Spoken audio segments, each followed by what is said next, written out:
Opening అంటే వాడికి ఒక అర్థం, అది ఒక నిమిషం పాటు వాడికి అర్థం. అదే స్కూల్ బుక్స్ ఉంటారు కదా, స్కూల్ బుక్స్ వేస్తుంటారు, అబ్బో బోరింగ్ బోరింగ్ అని ఒకడు. అంటే వాళ్ళు ఒక 5-6 కిడ్స్ రకరకాల ఎక్స్ప్రెషన్స్ ఇచ్చేస్తున్నారు ఇమ్మీడియట్గా. అంటే బుక్స్ ఓపెన్ అంటే ఈ జనరేషన్ 12 ఏళ్ళ పిల్లలకి పుస్తకాలు, సభలు, సాహిత్యాలు అవి తెలియాలి నేను అనట్లేదు. కానీ మెల్లగా నాకు అర్థమవుతుంది అంటే పిల్లలు స్కూలు పుస్తకాలు తప్ప వేరే పుస్తకాలు చదవట్లేదు. అంటే మన వయసు, నేను డెఫినెట్గా నేను ఆ వయసులో చదివేసేవాడిని పుస్తకాలు. ఇక్కడ ఉన్న మన స్టేజ్ మీద ఉన్న మొత్తం అందరూ అలా చదివి ఇక్కడికి వచ్చిన వాళ్ళం గ్యారంటీగా. ఏదో ఒక రూపంలో ఒక సినిమా చూసో ఒక ఆ స్పిరిట్తో వచ్చిన వాళ్ళమే. ముఖ్యంగా సాహిత్యం మనల్ని చాలా ప్రభావితం చేసింది. ముఖ్యంగా దర్శకులకి బాగా తెలిసేది సాహిత్యం అనేది వాళ్ళకు ఒక విజువలైజేషన్ ఇస్తుంది.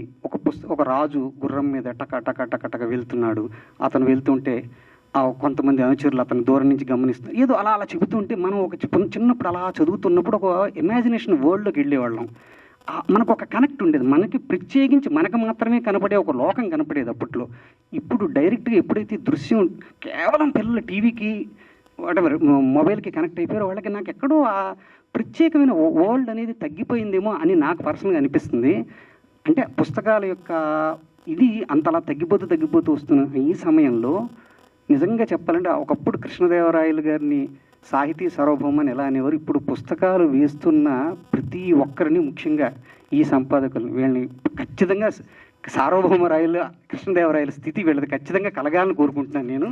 నిజంగా సాహిత్య వైభవం అంటే ఇంతకు మించి ఏం లేదు. ఎంత గొప్ప సేవ ఇది. నిజంగా ఎన్నో పనులు చేసుకోవచ్చు ఇప్పుడున్న ఏ టెక్నాలజీతోటి, ఎన్ని పనులు చేసుకోవచ్చు. కానీ ప్రత్యేకించి ఈ పనిని పెట్టుకున్న ముఖ్యంగా వీరికి, ఈ అన్వీక్షి వాళ్ళకి మాత్రం నా మనస్ఫూర్తి కృతజ్ఞత తెలియజేసుకుంటాను. అండ్ ప్రభాకర్ గారికి అండ్ ముఖ్యంగా కదీర్ బాబు గారిని. నాకు చిన్నప్పుడు ఒకానొక టైంలో నాకు కూడా పుస్తకాలు నిజాయితీగా చెప్తున్నాను, కొంచెం డిస్కనెక్ట్ అయ్యాను. సినిమాలు ఇందులోకి వచ్చేసిన తర్వాత కంటిన్యూస్గా సినిమాలు చూడడం మొదలెట్టేసిన తర్వాత ముందు చదివాను మల్లాది గారివి, ఎండమూరి గారివి అవన్నీ చదువుకుని వచ్చినండి నేను కూడా. తర్వాత నామిని సుబ్రహ్మణ్య నాయుడు గారి పుస్తకం చాలా రోజుల తర్వాత చదివాను నేను.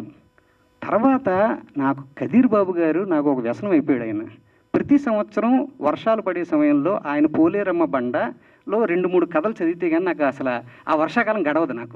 నాకు ఒక్కసారి మీరు అంతే తెలిసే ఉంటుంది పోలేరమ్మ బండ గురించి అందరికీ ఇక్కడ డెఫినెట్గా. మిమ్మల్ని మీ గత స్మృతులకు జుట్టుపట్టుకు లెక్కెళ్ళిపోతాడు ఆయన అసలు, జస్ట్ 2-3 అక్షరాల నుంచి అంతే. సో అంత బాగుంటాయని. సో అలాగే ఆయన వస్తున్నారని తెలిసి కొంత ఇదితోటి వచ్చాను. నాకు ఎంతో కన్విక్షన్, అంటే ఆయన నిర్భీతి, సినిమా తీయడంలో నిర్భయం అనే వ్యక్తి నాకు కనపడితే కనుక చౌదరి గారు కనపడతారు నిజంగా. అంటే భయం లేకుండా సినిమా తీయడం అనేది ఆయనకి అనిపిస్తుంది. అంటే ఎవరైనా భయపడతారు సినిమా విషయంలో. ఆయన అంటే అన్నీ ఆయనే అయ్యి నిజంగా మోస్ట్ సినిమాని ఆయన తీసుకొస్తారు. సినిమా ఆయన బిడ్డ నిజంగా ఆయన. సో అలాంటి దర్శకుడితో నేను స్టేజ్ పంచుకోవడం చాలా సంతోషంగా ఉంది. అండ్ కమింగ్ టు ప్రభాకర్ గారు, ఈయన నాకు జర్నలిస్ట్ అని తెలుసు, రచయితగా తెలుసు, దర్శకుడిగా తెలుసు, నిర్మాతగా తెలుసు. ఇన్ని క్రాఫ్ట్లు చేస్తూ ఒక స్నేహితుడిగా ఏ సందర్భంలోనూ కూడా ఏ ఫంక్షన్కి మేము ఏదైనా మా స్నేహితుల మధ్యలో జరిగే ఏ ఫంక్షన్కి మిస్ అవ్వకుండా వస్తాడు ఆయన. అంటే ఎంత పనిలో ఉన్నా ఒక స్నేహానికి ఆయన ఇచ్చే విలువ చాలా గొప్పది. ఆయన ఒక as a human being also very good. మీకు ఖచ్చితంగా ఆయన పుస్తకాలు ఈ మాట ఎందుకు చెప్పానంటే స్నేహితులకి ఇచ్చే ఇంపార్టెన్స్ని బట్టి ఆయన లోపల ఆయన అంటే మానసిక కాంటాక్ట్స్ అర్థమవుతాయి, మానవ సంబంధాలు ఎలా ఉంటున్నాయి మీకు అర్థమవుతున్నాయి కదా. అలాంటి మనిషి రాస్తున్న పుస్తకం ఇది. ఎందుకంటే గదిలో ఏ మనిషి ఎలా ఉంటాడో నాకు తెలియదు, కానీ మనతో ఎలా ఉంటాడో అట్లీస్ట్ గెస్ చేయగలం కదా. అలాంటి మనిషి రాస్తున్న ఈ పుస్తకం ఒక 4 కథలు చదవండి కనీసం అని చెప్పాడు ఆయన.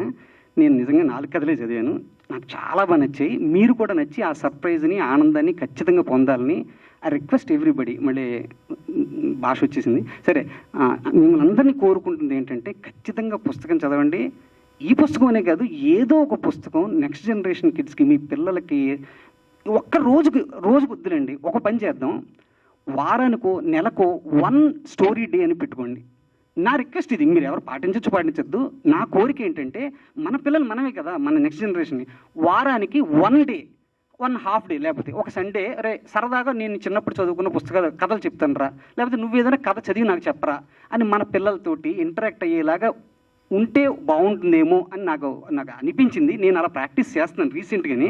సో యా ఏదో ఏదో రోజు దానివల్ల దాని చైతన్యం ఇలా అలా అలా వెలుగు అదొక మహా వెలుగు అవుతుంది. అందరం అనుకుంటాం తెలుగు భాష చచ్చిపోతుంది అంటాం. అసలు భాషని నిలబెట్టడానికి మనం ఎవరండి నిజంగా?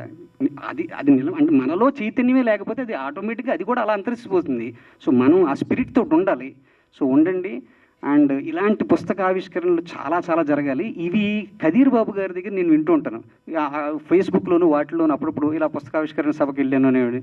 ఆయన కూడా డెఫినెట్గా శ్రీకృష్ణదేవరాయలు అంచుతో పుట్టిన ఆయన అనిపిస్తుంది నాకు కూడా. ఎందుకంటే ఆయన తెలుగు సాహిత్య సేవకి ఆయన సేవ మరిచిపోలేంది సార్. మీ డెఫినెట్గా మీ పేజీ పెద్ద ఎత్తున తెలుగు సాహిత్య చరిత్రలో మహాగ్రంథంలో మీకు ఒక ఖచ్చితంగా ఒక పేజీ ఉంటుంది మీకు. సో ఇలా ఈయన కూడా ప్రభాకర్ గారు కూడా త్వరలో ఆయన కూడా ఒక మంచి పేజీ కొట్టేయాలని కోరుకుంటున్నాను నేను. ఖచ్చితంగా ఈ పుస్తకం త్వరలోనే పునర్ముద్రణకు రావాలని మనందరి సహకారం దానికి ఉంటుందని. సహకారం అంటే ఏం లేదు, పుస్తకం చదివి బాగుంది అనుకుంటే పక్క వాళ్ళకి చెబుతాం, ఆ విషయం 10 మంది ద్వారా మౌత్ పబ్లిసిటీ అంతే అండి. సో ఖచ్చితంగా ఇది జరగాలని ఈ నిర్మాతలకి, అంటే మా సినిమా నిర్మాతల భాషలో ఈ నిర్మాతలకు చాలా లాభాలు వచ్చి ఈయనకి మంచి పేరు వచ్చి అందరూ సంతోషంతంగా ఉండాలని, ఈ పుస్తకాలు త్వరలోనే మంచి మరో పుస్తకం వేయాలని చాలా ఎక్కువసేపు మాట్లాడాను. ఐఎమ్ సారీ సమయం ఎక్కువ మాట్లాడినందుకు. Thank you so much. నాకు ఈ అవకాశం ఇచ్చిన యాంకర్ గారికి, ప్రభాకర్ గారికి, మరలా సభలో ఉన్న అందరికీ కూడా మనస్ఫూర్తిగా నమస్కారాలు తెలియజేసుకుంటూ థ్యాంక్ యూ సో మచ్.